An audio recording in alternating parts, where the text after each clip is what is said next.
Le franc CFA, pour ce que vous ne savez pas, est imprimé en France à Chamanlière, dans la région de Clermont-Ferrand. Pour les Français ou les personnes qui se déplacent toujours, ils peuvent vérifier.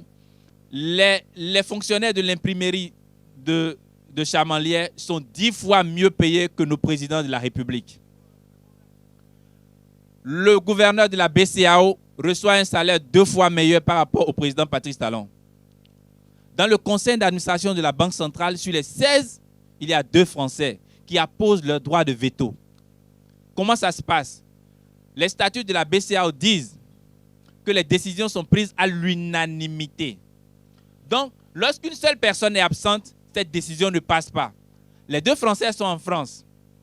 Ils jouent à la politique de la chaise vide. Ils ne sont pas présents. Donc, les décisions pour avantager le développement de l'Afrique, ils ne sont pas là. Dans la BEAC, sur les 13 administrateurs, il y en a 3.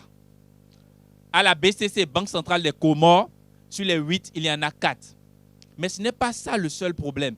Il y a le principe de la libre transférabilité des capitaux. Au nom de ce principe, Bolloré peut faire des bénéfices ce matin, les rapatrier le soir par Air France, sans qu'aucune restriction légale ne le contrôle. Le fait que le franc CFA soit imprimé en France, je voudrais vous poser une question. Êtes-vous sûr que le candidat Lionel Zissou a travaillé pour avoir le franc CFA ou c'est Chamanlière qui lui a produit du franc CFA pour financer sa campagne? C'est un handicap.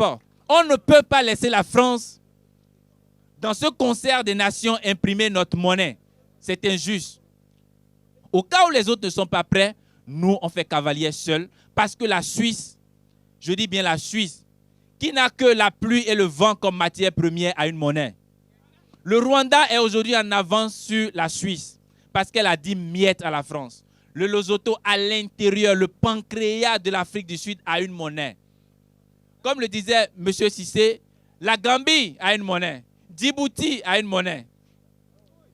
Des pays qui ont 800 000 habitants, nous sommes à 10 millions. Dans 2 ans, nous serons à 15 millions. L'imbécile nous demande de réduire nos naissances. Alors que lui-même, non, il y a un autre encore parmi nous. Lui-même, Awida, son père, son aïeux, avait enceinté des milliers de femmes pour mettre en place une famille. Et cet imbécile nous dit qu'il faut réduire les naissances au sein de la CEDEAO, c'est un bâtard. Et je crois qu'il faut finir avec ce système. Cette oligarchie qui nous domine et qui nous détruit. Les gendarmes, les policiers, je le rappelle, c'est votre combat. C'est à cause de vous que nous faisons ce combat. Les travailleurs de la présidence, les travailleurs au niveau du palais de justice, c'est pour vous que nous faisons ce combat. Parce que vous êtes mal payés. Il faudrait que vous vous joignez à nous. Nous n'allons plus permettre que des gens dans des bureaux se refusent de se mélanger au peuple et forment une petite bourgeoisie locale qui assassine la véritable volonté d'un peuple qui veut se lever et pouvoir être capable